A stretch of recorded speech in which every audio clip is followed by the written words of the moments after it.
ফুরফুরার কে মেয়ে দেওয়া যাবে কি যাবে না, এর বাড়ি যাওয়া যাবে কি যাওয়া যাবে না।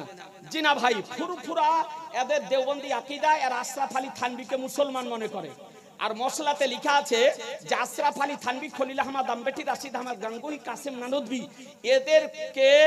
এদের কুফরি আকীদা জানার পর যারা তাদেরকে মুসলমান মনে করবে তারাও কাফের, এবং তাদের মুসলমান হওয়াতে যদি সন্দেহ করে তারাও কাফের হবে। সুতরাং ফুরফুরার সঙ্গে আপনি তার বাড়িতে মেয়েরও বিয়ে দিবেন না, ছেলেরও বিয়ে দিবেন না, তার কাছ থেকে আপনি দূরত্ব বজায় রাখবেন, কারণ আপনার ঈমানের খাতরা আছে। আসসালামু আলাইকুম ওয়া রাহমাতুল্লাহি ওয়া বারাকাতুহু। আলহামদুলিল্লাহ, আজ আমি আপনাদের সম্মুখে আলোচনা করব যে সমস্ত রেজবি, বেরেলি, কালিমি মুফতিরা ফুরফুরা শরীফকে ওয়াহাবি বলে, বাতিল ফেরকা বলে তারা সাধারণ মানুষের কাছে প্রচার করছে। তো আজ আমি আপনাদের সম্মুখে তার জবাব নিয়ে আলোচনা করব। যে সমস্ত রেজবি, বেরেলি মুফতিরা তারা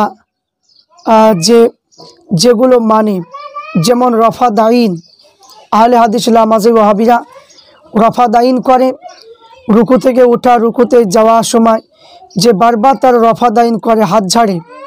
তো এটা রেজবি, বেরেলি মুফতিরা যেমন ফতোয়া দিচ্ছে যে না, একবার যখন নামাজ যখন নিয়াত করবে একবারই রফাদাইন করতে, বারবার করা চলবে না। তাহলে বারবার কারা করছে? তারা ওয়াহাবিরা করছে, যারা ওয়াহাবি দেবন্দির ওয়াহাবি লামাজাবি, এরা কিন্তু বারবার রফাদাইন করে। তো আসুন আমরা দেখব ফুরফুরা শরীফ বারবার রফাদাইন করে। যদি বারবার যদি রফাদাইন করে তাহলে ফুরফুরা ওয়াহাবি হবে। তো এই সম্পর্কে যে ফতোয়ায় সিদ্দিকিয়া এবং ফতোয়ায় আমিনিয়া এবং তরিকুল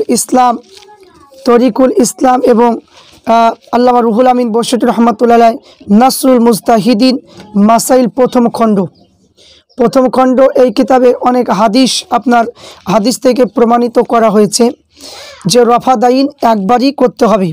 তো এটা হাদিস থেকে প্রমাণ করেছে যারা লামাজাবি ওয়াহাবি তাদের বিরুদ্ধে এই কিতাবটা লেখা হয়েছে যে হাদিস যেটা রফাদাইন একবারই করতে হবে এই সম্পর্কে দলিল অনেক দিয়েছে।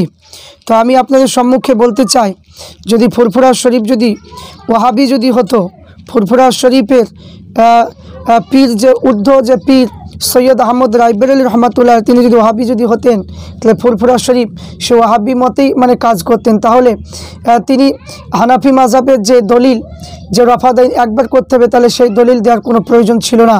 তাহলে এখান থেকে প্রমাণিত হলো যে ফুরফুরা শরীফ ওয়াহাবি নয়, কারণ রফাদাইন একবার মানে করে। আমরাও নামাজ পড়ি তখন রফাদাইন একবার করি, বারবার আহলে হাদিসদের ওয়াহাবিদের মতো বারবার আমরা করি না।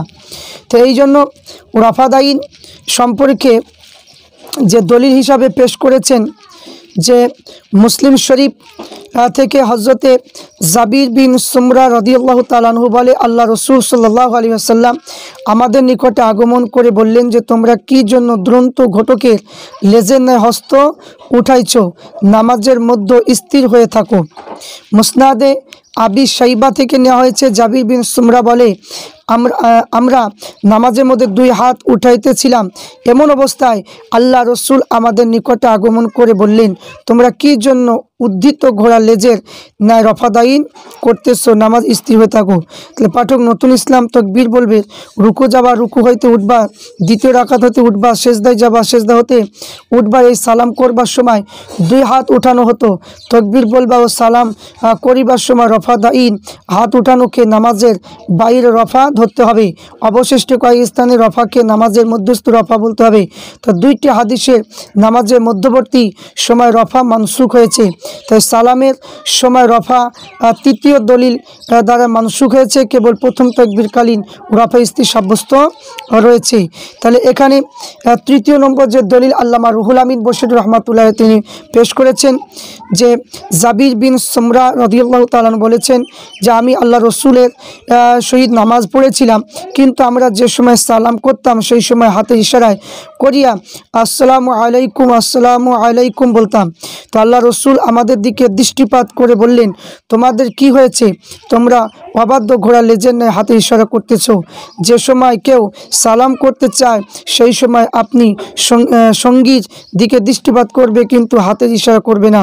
এই হাদিস থেকে সালামকালীন রফা মানসুখ হলো। তো এখানে মানসুখ হয়ে গেল। তো এখান থেকে 4 নম্বর যে দলিলটা পেশ করেছে আল্লামা রুহুল আমিন বসিরহাটি রহমাতুল্লাহ আলাই, তিনি রফাদাইন সম্পর্কে তিনি ইমাম তাহাবি তিনি সনদে আবু বকর বিন আবি শাইবা সনদে বর্ণনা করেছেন যে সাহাবা হজরতে বাররা বিন আজিব বলেছেন যে আল্লাহ রসুল সাল্লাল্লাহু আলাইহি ওয়াসাল্লাম যে সময় নামাজ আরম্ভ করতেন 2 হাত উঠাতেন, তখন আর হাত উঠাতেন না। তো এই রকম রফাদাই একবার করতে হবে, এই সম্পর্কে দলিল হিসাবে পেশ করেছেন আল্লামা রুহুল আমিন বসিরহাটি রহমাতুল্লাহ আলাই। তিনি এই সম্পর্কে অনেক দলিল পেশ করেছেন। তাহলে এখানে আমি বলতে চাই যে সমস্ত ব্যারেলিরা বলছে যে ফুরফুরা শরীফের আকীদা বাতিল, তাদের বাতিল ফেরকা, তাহলে বাতিল ফেরকা যদি হতো, যদি ওহাবি যদি হতো, তাহলে আল্লামা রুহুল আমিন বসিরহাটি রহমাতুল্লাহ আলাই তিনি কখনো এই দলিল দিতেন না। তো রফাদাইন একবার করতে হবে এই সম্পর্কে সহি হাদিস থেকে 14টা দলিল তিনি পেশ করেছেন।